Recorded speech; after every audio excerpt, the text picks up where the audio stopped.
were compelled to do the short trial by the prosecutor. He provided, of course, government lawyers for them and asked them to do the short trial and convict them.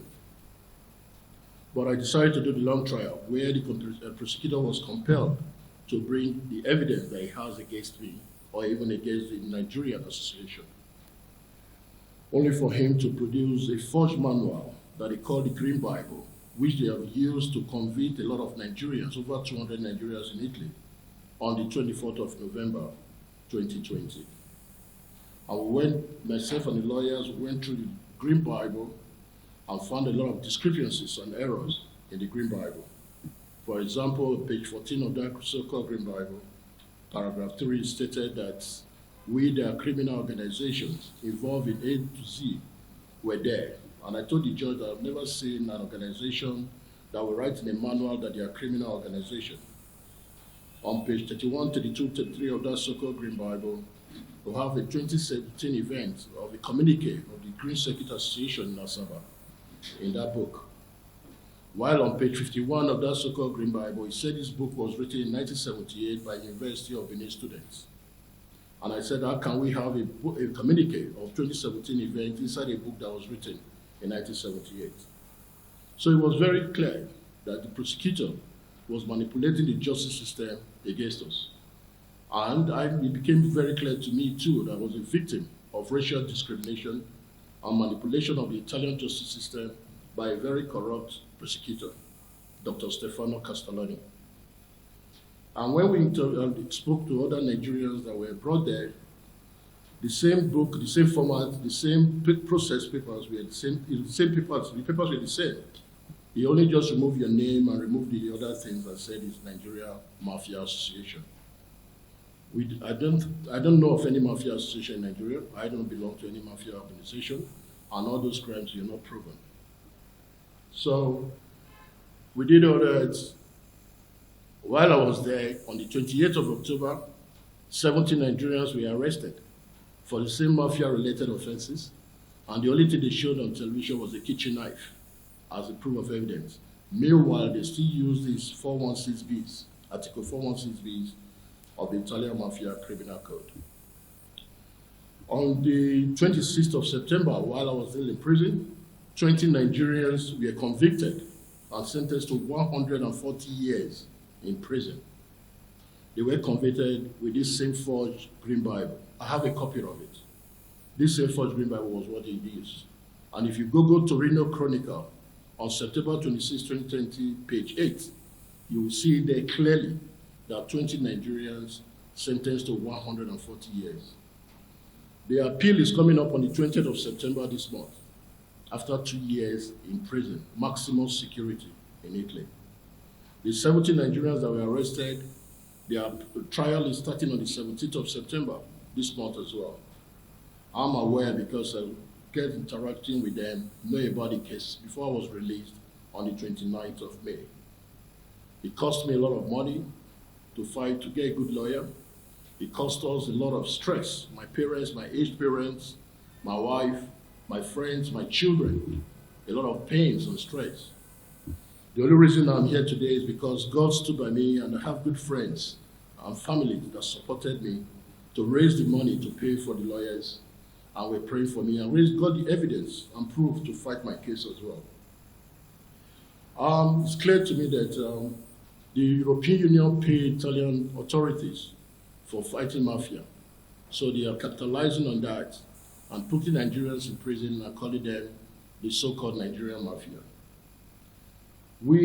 I'm very disappointed that I did not get the support I expected from the Nigerian government, because the governor of Edo State, His Excellency Governor Godwin Inogase Obaseki, who was my boss at that time, called the Minister of Foreign Affairs to notify him of my arrest.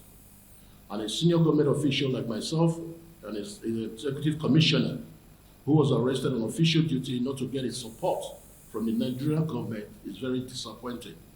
If that could happen to me, you can imagine the fate of ordinary Nigerians. I know that once we are arrested abroad, we are profiled to be criminals or to have committed a crime. But in this case, this is a very good example for us to know that not all Nigerians are criminals. We got in touch with the British Embassy because I've lived in London for over 24 years and a British citizen as well. The MP got in touch with the British Embassy in London, in Rome, and the ambassador visited me 3 times in prison. They sent me books. They were in constant touch with my lawyers. They were, concerned about my welfare, my health, and my proper legal representative while in custody.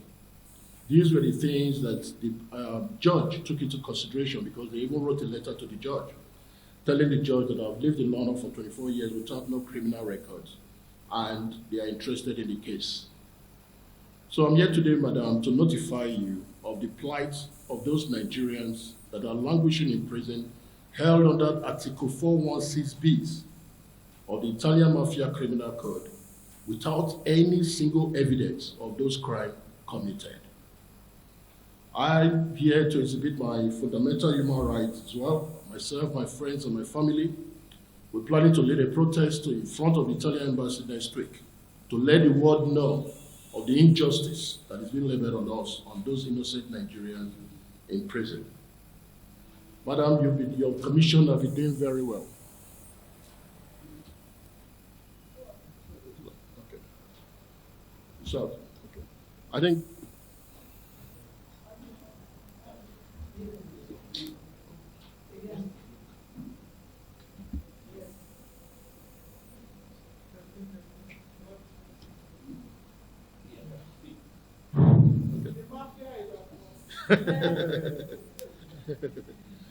Madam, I think, okay. I think I've been following you even when I was Commissioner for Diaspora, and I see how very proactive that you'll be working in this office and other things that we did together regarding our people in diaspora. So I want to say very big well done and a thank you for that. And I promise those guys that are left behind that once I come back, I will try and see you to let you know what is going on in Italy. Let me just ask you some questions. Okay, ma'am. Before you move to, how many Nigerians are in that prison? And what was your offense? The Nigerians, I have the file which I will send to you, the names, various names, because in my case, we are 53. In one, no, not in one prison, in one case. Yes. So they pull them across the Italian prisons. So the case not need to be in one state or one prison. But I have a list of over 300 Nigerians in prison. Yes, in these mafia-related offenses. Some of them have been there for 4 years. The first arrest was in 2016. 2016. So they've been there. Some of them, they give the short sentence, which is 5 years, have left the prison. Then they still have some that they give 7 years, 9 years, 11 years, who are still in prison. Madam, the prosecutor is very corrupt. He knows what he's doing. When they put you in prison for 6 months, you will be compelled to agree for short trial so that you can take short sentence and go home. And that is exactly what he's been doing with them. When we did my pre-trial in July 10th, before then we asked for a house arrest. He refused. And July 10th was when we had a pre-trial. I was still thinking, since I did not commit a crime, there's no evidence against me. At the pre-trial, I will be free. The judge came and the prosecutor said, I should do the short trial and get a house arrest. But I said, no, then if you give me a short house arrest, you've already convicted me, which I refused. So it cost me more than £56,000 as the mafia kingpin. Article 416b, which I just said. No. It has nothing to do with money. Those were just rumors that they sold $2 million with me for. No, those were rumors peddled by the factions of, by the media, factions of the APC against Governor Godwin Obaseki. Those were lies. They said I was arrested in France. I didn't travel to France. There was nothing to do with money. 18 months. Over 200 Nigerians, I have the list, in prison for crime they did not commit.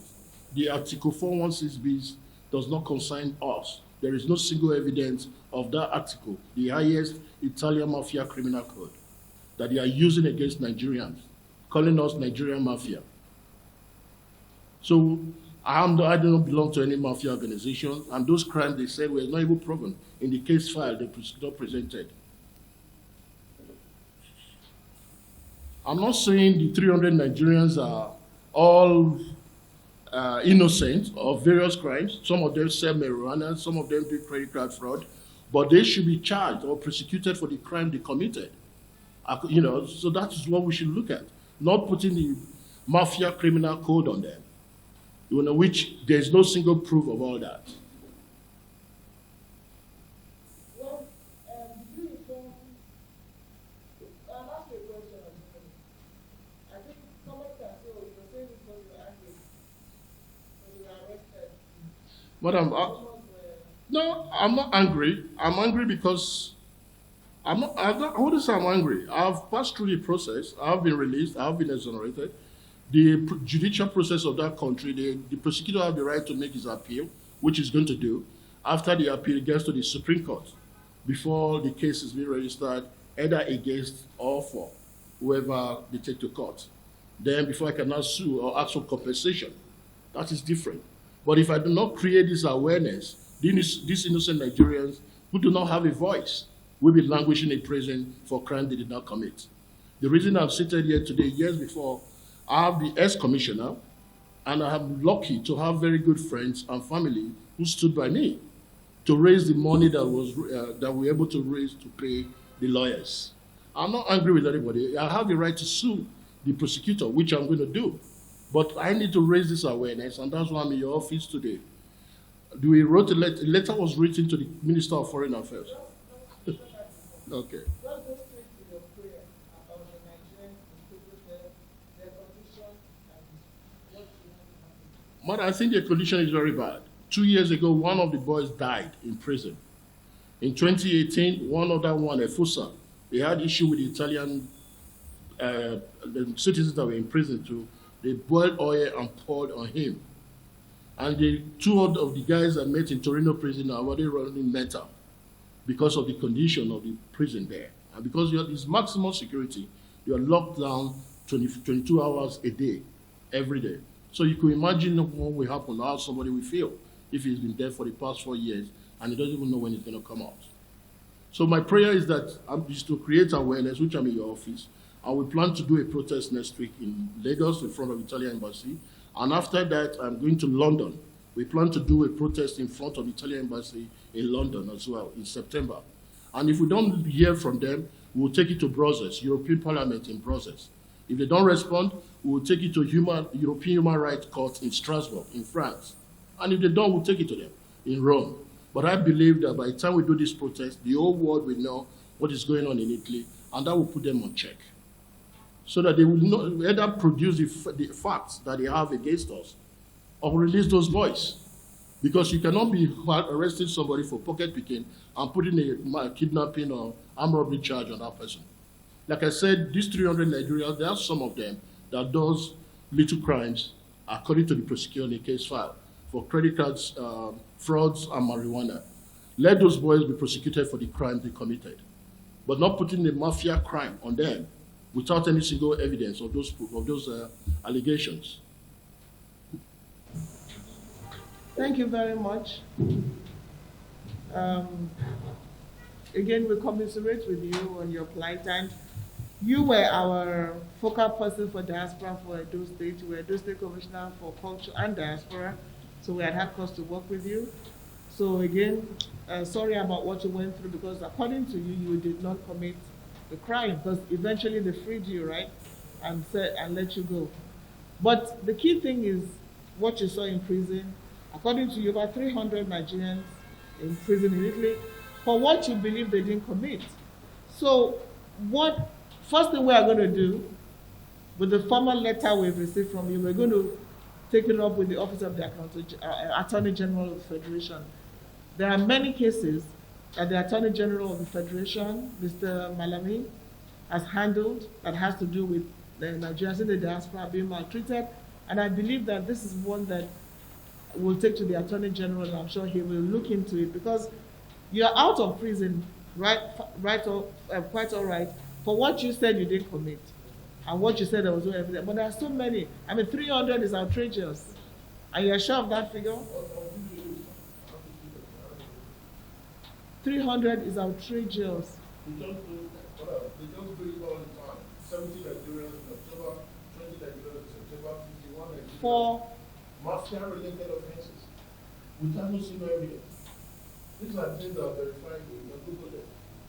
Okay, we will definitely. Our legal department is here, and I'm sure we will take this up as a matter of urgency with the Attorney General of the Federation, as well as the Ministry of Foreign Affairs, to look strictly into this case. And indeed, if there are so many Nigerians in Italian prisons languishing for years for an offense that they told you, and you interacted with them that they did not commit, we can't just watch and see that happen. I mean, if you commit a crime, pay for it, but to be locked up for something you didn't do is pathetic. Why we keep telling Nigerians that when you go to other countries, just obey the laws of those countries. But that is not to mean that you should be punished for something you didn't do. So we'll be thorough about this, and we'll look into it. And I hope you have exhausted all legal means before deciding to go on a protest. Anyway, it is your right to protest. But for us, we'll explore all the legal avenues. We'll take it up as a government. We'll take it up with the Attorney General of the Federation, as I said, and I'm sure everything will be done to unravel this case. If indeed they committed the crime, they have to serve the penalty. But if indeed there's no evidence, they shouldn't spend any extra single day in that prison. And we will continue to fight for the rights of Nigerians. But we'll also appeal to Nigerians to obey laws of other countries. I mean, you can't go to another country and commit a crime and think you will go scot-free. But we'll stand for those Nigerians that did not commit the offense and they are being penalized or being punished for something they didn't do. So again, we commiserate with you and welcome you back home and hope that you'll be able to overcome the trauma that you must have gone through in those 18 months of being detained for something you didn't do. So that was a shock to you, wasn't it? When you were just, they just came out, but how can you say you didn't do anything? They just came and carried you.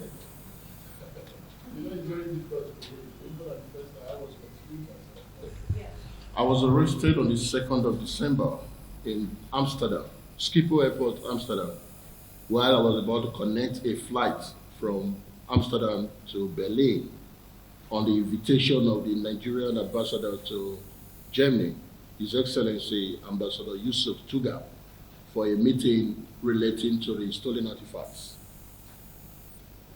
Okay. Then again, your second question was about France and $2 million. I hope that clears it. I didn't go to Paris, I didn't go to France. There was nothing about money laundering. There was no money with me. This case has nothing to do with money or anything. I was arrested in Amsterdam on the European arrest warrant, not even Interpol. A European arrest warrant issued from Italy on a mafia-related offenses, because the prosecutor claimed that I was a mafia boss of a Nigerian mafia association. Why were you released? I went through the trial, 18 months, complete full trial, and I was released because the charges were not proven. The allegations were not proven. I was released by the judge on the 29th of May, Judge Paolo Gallo of the Torino Justice, and the charges were not proven. That was why I was released. But then you didn't have any money laundering case prior to you becoming a commissioner at Well, in London, nowhere. There was no money laundering issue at all. There was no criminal. I've never committed any crime. I've not been a criminal. I had my clear record, my criminal CROB from London, issued by the police, what do you call them? The Metropolitan Police in UK sent my CBRO check to my lawyers in Italy during the trial to show to them that for 24 years I've lived in the UK, there's no criminal record. That's correct, ma'am. Yes, any other question? So, in other words, we are released on condition that A full trial. The judge agreed and said there is nothing. No, there's a process now. The Italian justice system, they have a first trial, then from there it goes to appeal. Either myself or the prosecutor appeal. In this case, the prosecutor is going to make a file in appeal. And after the appeal, it goes to the Supreme Court, Indian Supreme Court, which they call Cassazione. That's the Supreme Court. That is when the case is either registered against you or for you. Then after that, you can make process, you can make compensation, you can make claims. But not until you get to that stage, you don't do that. But because of the plight of the innocent Nigerians that are there now, because of this protest, that's going to compel them to meet up with my demands immediately. Because the judge said there was nothing like Nigerian mafia in the whole case. And secondly, he said the whole process of the investigative process by the prosecutor were not properly done. And the only physical evidence presented by the prosecutor, which is the Green Bible that he has used to convict a lot of Nigerians, were proven to be forged. That is very key, and I have a copy of the Green Bible. While I was arrested on the 2nd of December, after contacting my lawyer, the first person I called was my host, the person that invited me, His Excellency Yusuf Tuga, the Nigerian ambassador to Germany. And he contacted his colleague in Holland, Ngofa Oji, His Excellency Ngofa Oji, who was very, very helpful. They came to visit me in detention in Amsterdam, and the consular director, Alex, came about 4 times as well. We tried to get a bail in Amsterdam. There was a letter that was expecting from the Minister of Foreign Affairs, Geoffrey Oyema, which never came. So because of that, my bail in Amsterdam was denied. Before I was extradited to Rome on the 21st of February 2020, I spoke to Ngofa Oji and pleaded with him to get in touch with his colleague in Rome, Italy, who's His Excellency Ina Yusuf, and told him about what was going on, which he did. And again, His Excellency Governor Godwin Inogase Obaseki spoke to the Minister of Foreign Affairs, Geoffrey Oyema, telling him that his commissioner, which is myself, has been arrested in Amsterdam, and that I told him that I'm innocent of all charges and allegations, and he believed me that the minister should please do everything possible to assist. That was my expectation, that I would get support from the Nigerian government, but that never came. I spent about 8 months or 9 months in Italy with no single visit, no letter, not even a phone call from the Nigerian embassy in Rome. That was very, very disappointing. And when we got to the judge with the ambassador, he said he cannot act without the directive of the minister. So we need to ask questions. Do you understand? So the Nigerian government was aware, but no support. But the governor did everything he could, was in touch with my lawyers and my family to support me in every way he could. There was a letter written by His Excellency Governor Godwin Inogase Obaseki on the 14th of May to the Minister of Foreign Affairs, and he copied the ambassador, telling them that when my lawyer requested for a house arrest for me, telling them that if there is a space in the embassy, they should please provide for me, and if there is no space, they should rent an apartment in Italy, which he will personally pay. No response to that letter. On the 30th of October, I wrote a handwritten letter to the Minister of Foreign Affairs, telling him what was going on, the plight of innocent Nigerians that are languishing in prison for this so-called Nigerian mafia, Article 416B, without any single probe. There was nothing, no response. So, like I said, I am very disappointed that if this could happen to me, a senior government official on official duty, what is the fate of the ordinary Nigerians living abroad? First of all, they profiled us, all Nigerians. Like I told the judge, not all Nigerians are criminals. If anybody commits any crime, let that person be prosecuted for the crime they commit and convicted. Very clear. Like in the case file, there were some Nigerians doing credit card fraud and sales of marijuana. Yes, they should be prosecuted according to those crimes, but not arresting Nigerians without any single crime I'm putting the Italian mafia criminal code, the 416Bs on them. That is my stake in it. Because that was what I was charged with. And because I challenged them, the prosecutor was compelled to bring the evidence he has against me. And that is when he provided a forged manual and said this is the manual that the association that he was accusing me of being the kingpin was using. And by the time we went through the process, it was proven that the manual was even forged. And they used this manual to convict a lot of Nigerians who could not defend themselves because they could not have money to take with lawyers.